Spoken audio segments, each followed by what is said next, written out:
Let's take a look at what's been going on in the crack scene in 2021. Brittany Goris with the East Coast Fist Bump in January, which is her first 514 trad route, and maybe only a handful of women to climb that grade on trad. And yes, maybe you could say that it's a blend of crack and face, but there's cracks in there. You've got to place the gear, so I think it gets in there. She's previously climbed 513D with the finger crack of Stingray in Joshua Tree. Super steep, really thin finger crack. And she's been putting up really hard ascents all of this year in 2021.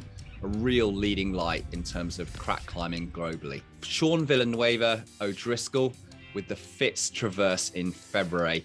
This occurred from the 5th to the 10th of February and marked around the 40th year of his age. So there's still hard stuff to be done by the slightly older generation. It just goes to show that crack climbing is such a useful tool to be had in some of these very big, mountainous, multi-day feats of endurance. You have to follow the paths of least resistance. These are often crack type features. We know that Sean is absolutely no slouch on cracks, one of the better crack climbers in the world, and he really does have a very diverse range of techniques that he can use on this stuff. It's called the Moonwalk Traverse, so this is the Fitz Traverse in reverse.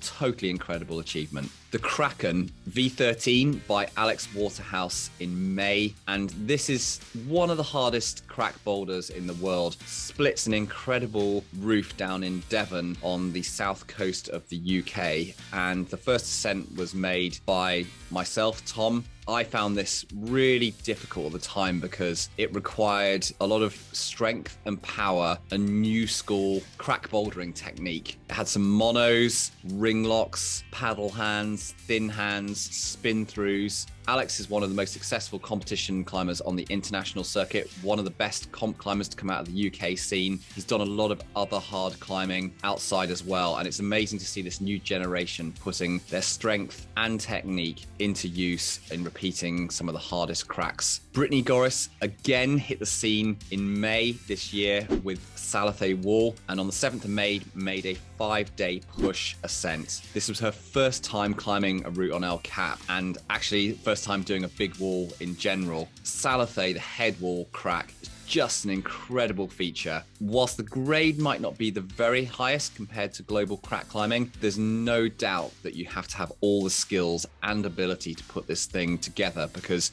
you're right at the top of the route, you're fatigued, the exposure is massive, and you would have had to climb a lot of hard cracks and features and pitches to get there in the first place. Really, really difficult feat and something which very, very few people have achieved anywhere in the world. Empath in June got more repeats from Keenan, Takehashi, Connor Herson, and Ethan Pringle. This was originally done in 2020 by Carlo Traversi and had some quick repeats by Jay Webb, D Woods, Coleman, etc. It was interesting because there wasn't always the use of jamming techniques or jamming gloves on this route. Myself and Pete were somewhat controversial at the time, suggesting that this really should be succumbing to good crack technique. We talked about the lobster, the crayfish, we predicted all that stuff. And you know what? It looks like that might just be the way with this. That did see some movement in the suggested grade, and it may well now settle to high-end 514. As the crack techniques keep getting deployed on that route, I would suggest that we're going to see more and more refined beta on that and a more solid grade, especially for the crack specialists amongst us. On July the 14th, Ryan Sklenica made the 14th known ascent of Cobra Crack over in Squamish, Canada. Possibly the most climbed 514 trad route in the world. Incredible line. So many people inspired by the attempts of Didier Berthaud and Sonny Trotter. It's also a crack route which works well for being doable for those who haven't spent an entire lifetime refining their crack technique. It does appear to be something which people who are good at sport climbing as well are getting done. It's certainly no pushover. The grade seems very, very consistently accepted nowadays and one of the most iconic crack routes in the world. In July, Mary Eden, aka the TradPrincess, repeated some of the hardest offwidths over in Vedauwoo, including Spatial Relations 513 minus, which is a really bouldery invert offwidth. She made lots and lots of other quick repeats in Vedauwoo. basically cleaning up all of the remaining offwidths on her unclimbed list. Also a flash of 8 Ounces of Freedom, and at the same time produced a really cool film called Girls One Wide. Gotta go and check it out, really good. It's available on the internet for free, and you'll definitely get psyched for any Vedauwoo climbing. August, we had the Olympics land. Everyone had the question about, will there be a crack in the Olympics? We've been asking it, you've been asking it, everyone's been wondering what would happen. And guess what? They turned up. Right from the qualifiers, we were rewarded with a crack in the Olympics. We'd seen it occur all the way through the IFSC competitions in 2020 and 2021. Most of us were thrilled to see something that we never thought would be in the Olympics start to split and actually determine some of the results from the competition. Adam Ondra did amazing, Jacob did amazing, and actually the competitors that topped the crack all progressed through into the next round from the qualifiers. So guess what? It pays to practice on those cracks. Where's this left crack climbing? Before the Olympics, we saw them turning up in commercial gyms, so we knew that it was really becoming a thing and accepted. And I guess we can really say that crack really is back, and we know that it's now a recognized feature and a way of climbing in competitions, indoors, and of course outdoors. Times have changed. In October of this year, Jacopo Larcher hit the Italian scene hard with crack climbing. On the 24th of October, he completed Blood Diamond, thinking this is possibly the hardest crack that he's done in the Orco Valley. 514, really, really difficult climbing, hard to place gear at the crux, but nice and safe, so this one may well see some repeats. On the 25th of October, very quickly, the Shikantaza, aka the Tromba project, was completed by him. Around 8A in terms of difficulty, but with a possible ground fall at 10 meters. Orco Valley really is a prime spot for hard cracks in Europe now. Green Spit put up by Didier Berthaud, Pura Pura, and a Cornucova, to name some of them. Plenty of 514s and 513s to go for.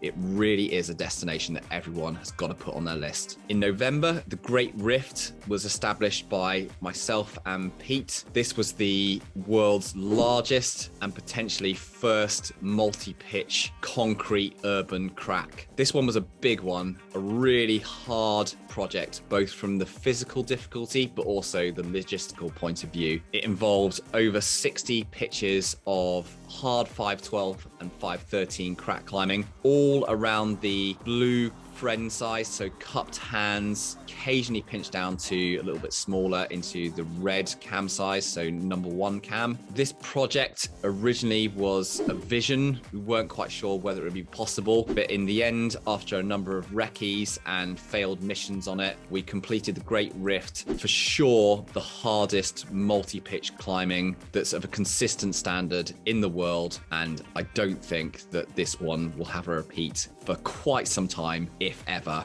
2021 also saw Didier getting back into crack climbing, a true hero of crack climbing and someone that everyone in the crack climbing community looks up to. We did an interview with him earlier in the year on the YouTube channel. It's just amazing to see someone get sight, come back to the original arena of crack climbing. We're so excited to see whether he's going to put up more first ascents or make repeats. We look forward to seeing more on this front. Welcome back, Didier. There's also a number of things that we saw in our crack climbing community done in 2021, which are really impressive and inspiring ascents done in crack climbing all around the world. We want to do a shout out to those. We first off had Adrian Vanoni sending Stingray, which is a 513 in Joshua Tree in March after just a few top rope burns and only 2 lead attempts. Really, really fast ascent that. And potentially, I don't think we've heard of a faster ascent on that particular route. We also had Will Sharp sending Salathe wall and doing the head wall in one monster 513 plus pitch with no falls on the ascent. Super cool, really inspiring. Very few people have done it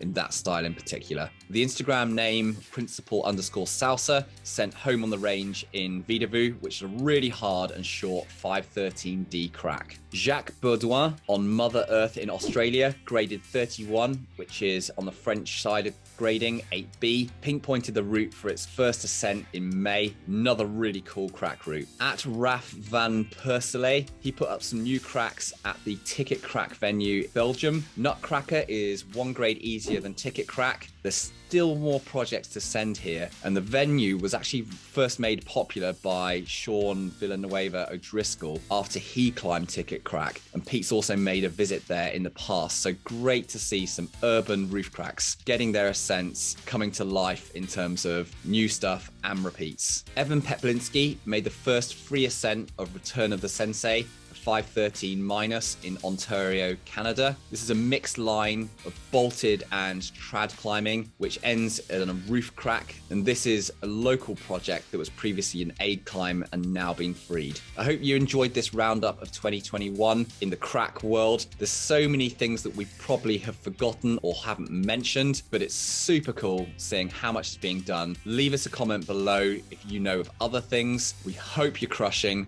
We will see you again very soon.